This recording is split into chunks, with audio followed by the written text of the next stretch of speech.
श्री हरिराय जी द्वारा विरचित ग्रंथ के क्रम में जप समय स्वरूप ध्यानम, इस ग्रंथ को हमने 13वें ग्रंथ को प्रारंभ किया था, जहाँ श्री हरिराय जी ने ये आज्ञा दी कि प्रभु के स्वरूप का और प्रभु की किन लीलाओं का ध्यान हमें करना चाहिए। उसमें 7वें का पर्यंत प्रभु की जो रासलीला है, जहाँ अपनी आत्मरति को प्रकट करते हुए उत्तमाधिकारी व्रज भक्तों को भगवान ने ब्रह्म भावात्मक अनुभूति भक्ति मार्गीय प्रक्रिया से करवाई, उस लीला का हमें ध्यान करना चाहिए। ये आज्ञा 7वीं कारिका तक हरिराय जी ने दी। अब 8वीं कारिका में हम देखें तो रासलीला का तात्पर्य इत्यतः स्वामिनी नाम ही फल प्रकरणत्वंच तल्लीला विनिरूपणात्। इसी कारण से श्री गोसाई जी ने सर्वोत्तम स्तोत्र में श्री महाप्रभु जी के नाम को रासलीला का तात्पर्य ऐसा विशेषण प्रदान किया है। इससे यह अर्थ सिद्ध होता है कि रासलीला ही समग्र लीलाओं की तात्पर्य रूप है, ऐसा वल्लभ प्रभु ने स्वीकार किया है। श्रीमद् भागवत में भी जो भाग रासलीला वाला है, उसमें फलरूप लीला का निरूपण होने से उस भाग को श्री महाप्रभु जी ने फल प्रकरण कहा है। तो रासलीला का तात्पर्य कृपया कथा प्रदह, इस नाम में महाप्रभु जी के स्वरूप का जो वर्णन श्री गोसाई जी कर रहे हैं, उसमें प्रभु की जो रासलीला है वो रासलीला में महाप्रभु जी ने कैसे भगवान ने अपनी आत्मरति का विस्तार जो है वो रास की क्रीड़ा के द्वारा किया है, और व्रजभक्तों को कैसे उन लीलाओं का अनुभव भगवान ने करवाया है, उसका वर्णन जो है वो श्री गोसाई जी ने सर्वोत्तम स्तोत्र के नाम के द्वारा किया है। इसलिए आप आज्ञा कर रहे हैं कि प्रभु की जो रास की लीला है वो फलात्मक लीला है, और व्रज भक्तों को पूर्ण फल भगवान ने जो है वो अपनी आत्मरति का दान करते हुए प्रदान किया है। उस दृष्टि से उस लीला का अनुसंधान जो है वो हमें करना चाहिए। तत्र स्थलम गूढ़तमं यमुना पुलिनात्मकं तच्च अति दुर्गवत सर्वागम्यम हृदि विभावयेत्। इस भावना में अत्यंत गूढ़ एवं किसी के द्वारा पार न किया जा सके ऐसा अभेद्य किले जैसा एक रास लीला का स्थल श्री यमुना जी के किनारे पर स्थित है, ऐसी भावना करनी चाहिए। तो वहां हमें जब है भगवान उस लीला के अनुरूप मानेंगे, या उस लीला में जब भगवान हमारा अधिकार मानेंगे, तब उस लीला की अनुभूति करने योग्य हम बनेंगे, और उस लीला का पार्ट भी भगवान हमें बताएंगे। ऐसी भावना करते हुए यमुना जी के किनारे प्रभु ने उस फलात्मक लीला को किया, और हमें भी उस लीला का अनुभव कभी न कभी भगवान करवाएं, ऐसी आकांक्षा से प्रभु की उस लीला का चिंतन जो है वो हमें करना चाहिए। परितो यमुना तीरम ततो वृंदावनम तथा ततो भूमि सापि गूढ़ा वायुना पत्ता चालनात् अलौकिक मनश्चंद्र प्रकाश धवलीकृता यमुनोर्मिभरत्यरुन्त शीतलम सरसम। श्री यमुना जी के तीर के आसपास और फिर वृंदावन के चारों ओर ऊपर लिखे हुए स्थल के अनुसार भावना करनी चाहिए। उसके पश्चात वहां की गूढ़ भूमि की भावना करनी चाहिए। उसमें वायु के कारण पत्ते हिलते हैं एवं अलौकिक मन रूपी चंद्र के प्रकाश से भूमि उज्जवल हो गई है, और वह स्थल श्री यमुना जी की लहरों से सरस एवं अत्यंत शीतल है, ऐसी भावना करनी चाहिए। तो हम देखते हैं कि प्रभु जो है वो ब्रजभक्तों से मिलने के लिए गोकुल से वृंदावन पधारते थे, और अपनी लीलाओं को संपन्न करके और फिर रात्रि को पुनः नंद भवन अपने घर यशोदा जी के वहां पधारते थे। तो इस तरह प्रभु की लीला और प्रभु की लीला स्थली का चिंतन और भावन जो है वो हमें अपने हृदय में करना चाहिए। यद्यपि उसका तात्पर्य केवल कोई आधिभौतिक स्थान नहीं है, परंतु प्रभु की ये सारी आधिदैविक लीलाएं हैं, इसलिए उनमें उस प्रकार की आध्यात्मिकता और आधिदैविकता का विचार जो है वो हमें करना चाहिए। ये यहाँ हरिराय जी बता रहे हैं। तो हम भी जैसे भी हम व्रज भी जब भी जाते हैं, तो व्रज भी हम जाएं तो जिन स्थानों पर हम जाते हैं वो सभी स्थानों में भगवान की ऐसी ही जो आधिदैविक लीलाएं हैं वो हो रही हैं और वो नित्य हैं, परंतु हमारा उन लीलाओं का दर्शन करने का अधिकार न होने के कारण हम जो है वो अपनी आंखों के द्वारा उस लीलाओं का दर्शन कर पाने के लिए समर्थ नहीं हो पाते। तो इस तरह से ये भावना जो है वो हमें करनी चाहिए और इस भावना के द्वारा हमें अपने हृदय में प्रभु की इन लीलाओं का भावन करना चाहिए। ऐसा प्रकार यहाँ से हृदय जी बता रहे।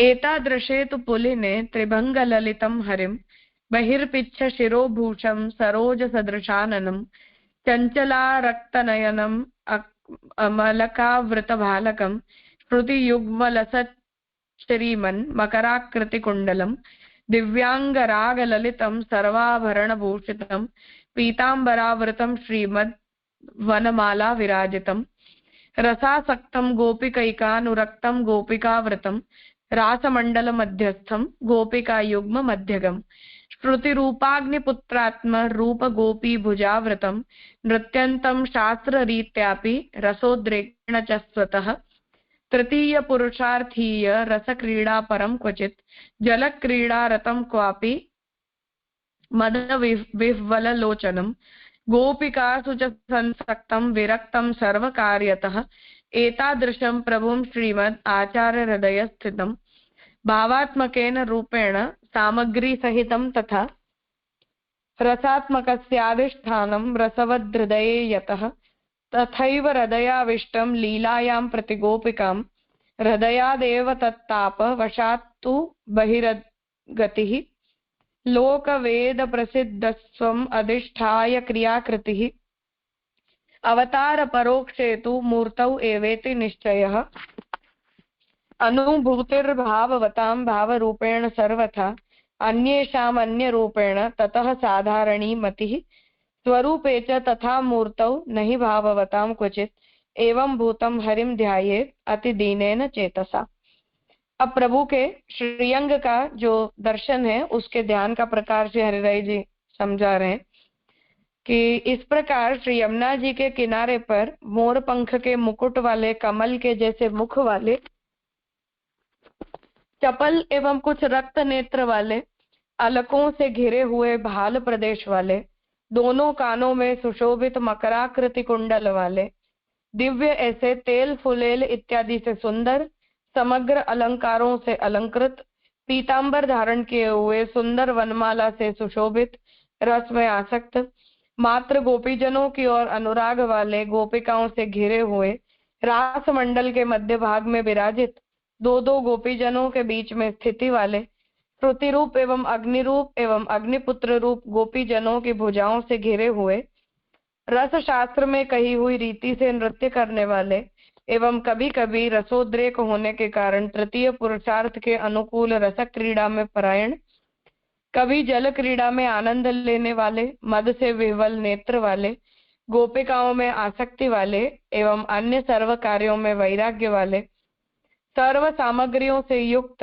ऐसे प्रकार के त्रिभंग ललित प्रभु श्री कृष्ण श्रीमदाचार्य वर्य श्रीमद वल्लभाधीश प्रभु के हृदय में विराजते हैं। इस प्रकार भावात्मक स्वरूप से भावना करनी चाहिए। तो हम अपने सेव्य के स्वरूप की उन्हें जो भी वस्त्र अलंकार हमने धारण करवाए हैं, जैसे हमने मंदिर की साज सज्जा सुशोभन आदि किया है, उनसे हम जैसे व्रजलीला का एक अनुभाव अपने हृदय में प्रकट करते हैं। भक्ति रस में हमने जैसे देखा था तो वो सब आलम्बन विभाव उद्दीपन विभाव है। तो उन विभावों का भावन जो है वो अपने चित्त में हमें महाप्रभु जी के हृदय में इस तरह से प्रभु विराजमान है उस भाव से करना चाहिए। श्रीमदाचार्य के हृदय में स्थित प्रभु की भावना करने का कारण यह है कि रसयुक्त ऐसा जो हृदय वही रसात्मक प्रभु का आधार स्थान हो सकता है। तो महाप्रभु के हृदय के अतिरिक्त प्रभु के इस प्रकार के स्वरूप को नित्य और कोई धारण नहीं करता और हमारे अंदर अभी प्रभु के ऐसे स्वरूप को धारण कर पाने की योग्यता नहीं है। इसलिए महाप्रभु जी के हृदय में ही ठाकुर जी इस रूप से स्थित हैं, ऐसा भाव हमें करना चाहिए। तो जैसे हम सेवा में महाप्रभु जी की कहानी से हम सेवा करते हैं, उस तरह से महाप्रभु जी के हृदय द्वारा भावित जो प्रभु हैं वो हमारे हृदय में स्थित हो, ऐसा भाव हमें करना चाहिए। इसी प्रकार प्रभु लीला में गोपी जन के हृदय में विराजमान है एवं प्रभु के विरह के कारण गोपीजनों का हृदय अत्यंत ताप क्लेश युक्त होता है, तब प्रभु हृदय में से बाहर पधारते हैं। इसीलिए हृदयस्थ प्रभु की भावना करनी चाहिए। तो आंतरंतु परम फलम के सिद्धांत के हिसाब से हमारे हृदय के अंदर प्रभु जिस स्वरूप से विराजमान होते हैं वो हमारे लिए फल रूप होता है, और हम अपने हृदय में प्रभु के स्वरूप का जैसा भाव प्रकट करते हैं वही हम बाह्य स्वरूप के साथ उस प्रकार के उपचार करते हैं। अर्थात जैसे हम वस्त्र श्रृंगार धराने से पहले अपने मन में इमेजिन करते हैं कि ऐसा वस्त्र ठाकुर जी के ऊपर अच्छा लगेगा, या ऐसे वस्त्र ठाकुर जी धारण करेंगे तो सुंदर दर्शन देंगे। तो अंतर्भाव हम पहले अपने अंदर प्रकट करते हैं और फिर जो है वो हम उस बाह्य स्वरूप में उस प्रकार के उपचार करते हैं। तो उसे बता रहे हैं कि वो हृदयस्थ प्रभु की हमें भावना करनी चाहिए और वही हृदयस्थ प्रभु बाहर प्रकट होते हैं। लोक और वेद में प्रसिद्ध ऐसा जो निज स्वरूप, उसी को आधार स्थान बनाकर प्रभु अपनी लीलाएं प्रदर्शित कर रहे हैं। अवतार दशा न हो तो प्रभु मूर्ति स्वरूप में रह लीला का अनुभव करवाते हैं। उसमें प्रभु के रूप का भावुकों को जो अनुभव होता है वह भाव रूप ही होता है। यदि बुद्धि सामान्य होवे तो ऐसों को अन्यान्य रूप दर्शन देते हैं। जो यथार्थ भावुक हैं उन्हें स्वरूप में तथा मूर्ति में सामान्य बुद्धि होती ही नहीं है। ऊपर बतलाए गए अनुसार स्वरूप में रहे हुए प्रभु का अत्यंत दीन चित्त से ध्यान करना चाहिए। तो यहाँ हरिराय जी आज्ञा कर रहे हैं कि ठाकुर जी और ठाकुर जी का जो विग्रह या जो स्वरूप हम सेवा करते हैं वो एक दूसरे से कभी अलग नहीं होते हैं। हमारी अवस्था अपरिपक्व है और हमारा सामर्थ्य अपरिपक्व है, हमारी भक्ति अपरिपक्व है। उस वजह से हमें प्रभु के स्वरूप का ऐसा पूर्ण अनुभव जो है वो अपने अंदर और अपने बाहर प्रभु के स्वरूप में हमें नहीं हो पाता है, परंतु वो हमारी अपरिपक्वता का परिणाम है। वो प्रभु के स्वरूप के अंदर लेश मात्र भी कोई प्रकार का भेद नहीं है। तो उसे यहाँ समझा रहे हैं कि ऐसे प्रभु के स्वरूप में ऐसा कोई भेद नहीं होता है। इसलिए जो लोग भक्ति की कच्ची अवस्था में होते उन्हें ही प्रभु में और प्रभु के स्वरूप में सामान्य बुद्धि प्रकट होती है। अन्यों को प्रभु के स्वरूप में ऐसा कोई भी लौकिक विचार प्रकट नहीं होता है। तो इस तरह अपने हृदय में भावित जो भगवान है उनके स्वरूप का हमें इस प्रकार से चिंतन करना चाहिए, जो व्रज में उत्तम उत्तम फलों को प्रदान करने वाले हैं और हमारा अपने में निरोध सिद्ध करवाने के लिए ही भगवान साधनों को प्रकट, लीलाओं को प्रकट करते हैं। उस तरह से प्रभु की उन लीलाओं का हमें भावन करना चाहिए कि जिन लीलाओं का भावन करने से हमारा हृदय प्रभु की तरफ आकर्षित होता हो। तो उसका प्रकार यहाँ हरिराय जी ने बताया। ततः सेत्स्यति सर्वात्म भावो। अब यहाँ आगे इस प्रकार धीरे धीरे कैसे हमारा चित्त जो है वो प्रभु के स्वरूप में निरुद्ध होगा उसका क्रम बता रहे कि ततः सेत्स्यति सर्वात्म भावो भवति न स्वतः पुष्टि मार्गे साधनंच फलंचापि मतो ही सह। इस प्रकार भावना की जावे तब सर्वात्म भाव सिद्ध होता है। वह सर्वात्म भाव भक्त को ऐसे प्रकार के ध्यान के बिना कुछ अपने आप नहीं होता है। पुष्टि मार्ग में यह सर्वात्म भाव ही साधन है और वह ही फल है। तो भाव ही अपने यहाँ साधन है, तो भावों की ही भावना करना ये अपने यहाँ साधन है। तो इसलिए यहाँ ये आज्ञा कर रहे हैं कि ऐसे हम जैसे जैसे धीरे धीरे प्रभु के इस रूप की, प्रभु के इन भावों की भावना करते जाते हैं, ऐसे धीरे धीरे हमारे हृदय में प्रभु का वो स्वरूप और प्रभु के प्रति ऐसे भाव जो है वो भावना करते करते हमारे अंदर प्रकट होते जाते हैं। और वो जैसे जैसे हमारे हृदय में प्रकट होते हैं, परिपक्व होते हैं, ऐसे ऐसे हमारे इंद्रियों के साथ मन, बुद्धि, चित्त, अहंकार, इन सभी को भगवान के स्वरूप में जो है वो सर्वात्म भाव की सिद्धि होती है। ये क्रम यहाँ समझा रहे हैं। पर यह शीघ्र नहीं होता है, भावना करते करते धीरे धीरे होता है। एतत् सर्वं निजाचार्य करुणालंबितात्मनां भवेद एतत् तदीयानां विधेयः केवलाश्रयः। यह सब अपने आचार्य वर्य श्रीमद् वल्लभाधीश प्रभु की कृपा का आश्रय करने वाले भगवदियों को ही प्राप्त होता है, इसीलिए मात्र ऐसे भगवदियों का ही आश्रय रखना चाहिए।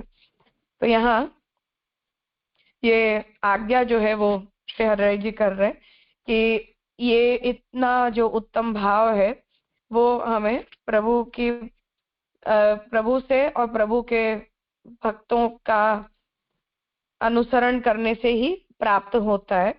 इसलिए जो प्रभु के भक्त हैं उन प्रभु के भक्तों का जो संग है वो हमें करना चाहिए कि जिससे इतने उत्तम भावों से भावित जो प्रभु हैं वो हमारे हृदय में स्थिर हों।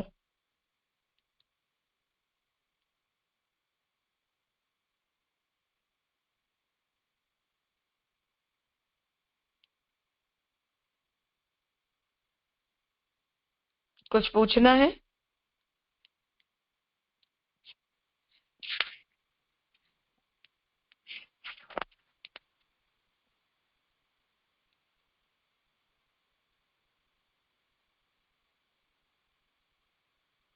हाँ नीलेश भाई।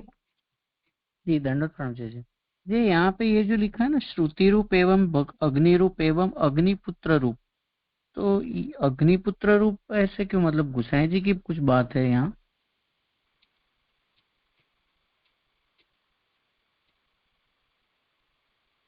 एक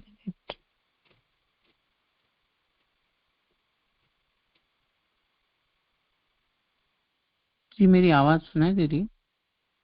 हाँ हाँ सुनाई दे रही है, मैं ढूंढ रही थी मूल में सॉरी, इसलिए। नहीं नहीं कोई बात। 64 पे तीसरा लास्ट सेकंड लाइन। हाँ मैं मतलब मूल श्लोक में देख रही थी। ओके, 16th श्रुति। वन है, श्लोक 16। हाँ गोसाई जी के लिए कह रहे। तीसरा जो यहाँ लिखा है 65 पे तृतीय पुरुषार्थ, तो ये काम पुरुषार्थ की बात है ना? हाँ काम अलौकिक काम पुरुषार्थ। और एक बात ये थी कि सामान्यतः हम लोग बात करते हैं तो लोक वेदातीत पुरुषोत्तम की बात करते हैं, तो यहाँ पे लोक वेद प्रसिद्ध जो है वो ये क्या मतलब कैसे कॉन्टेक्स्ट में बताया है? यहाँ ये कहना चाह रहे हैं कि भगवान पूर्ण पुरुषोत्तम लोक वेदातीत हैं, परंतु प्रभु जो लीलाएं प्रकट कर रहे हैं वो लोक वेद विदित लीलाएं प्रकट कर रहे हैं, ये कहना चाह रहे हैं। अर्थात कि हमें भक्तों के सामने तो उन लीलाओं को भगवान प्रकट करते हैं ना, तो वो लोक वेद में दिखाई देने वाली प्रभु की लीलाएं प्रकट होती हैं। अच्छा, मतलब जब भी अवतार काल में प्रभु प्रकट करते तो वो लोक वेद में जो मतलब लोक में प्रसिद्ध हो ऐसी लीला है, राइट? हाँ हाँ बिल्कुल। ओके।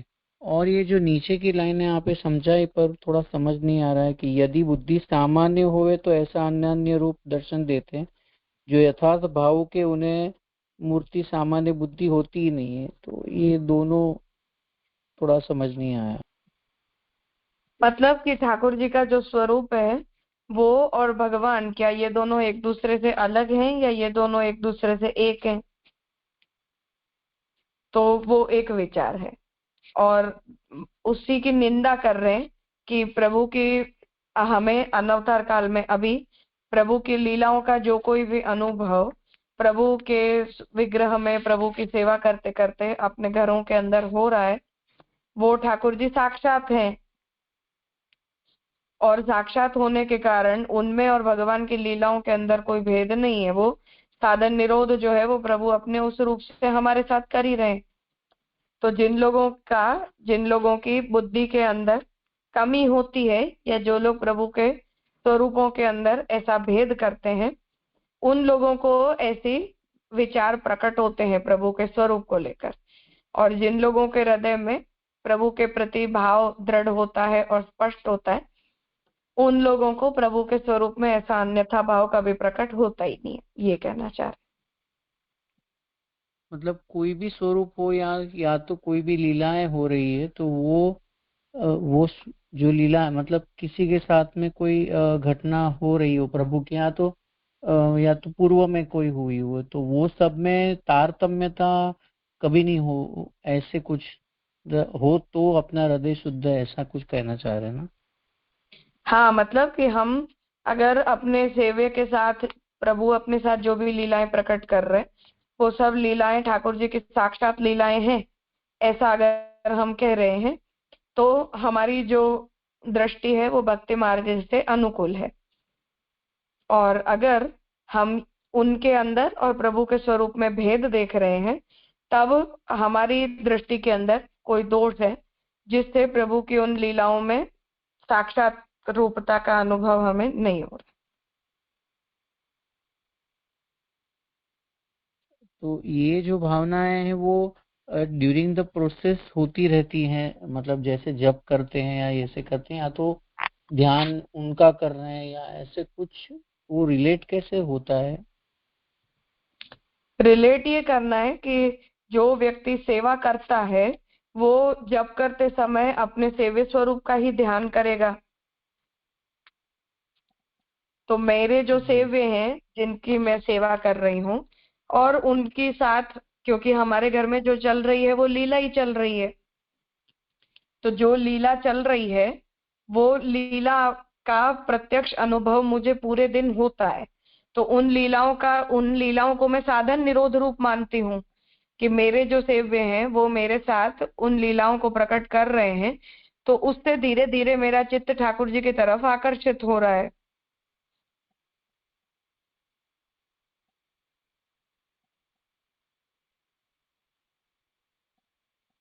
तो मैं वहां उसमें साधन निरोध की भावना करती हूँ, कि ये मेरा भगवान में, मेरे ठाकुर जी मेरा निरोध करवा रहे हैं अपने अंदर इन लीलाओं को करके। तो उन लीलाओं में जो रास लीला प्रमुख लीला है या श्रेष्ठ फलात्मक लीला है, उसका ध्यान अपने सेव्य के रूप में, सेव्य के साथ मुझे जो है वो जप के समय करना चाहिए। और उस लीला में प्रभु जो है मेरे ही सेव्य जो है वो विराजमान है, ऐसा भाव करते हुए हमें उस लीला का अनुभव अपने में करना चाहिए।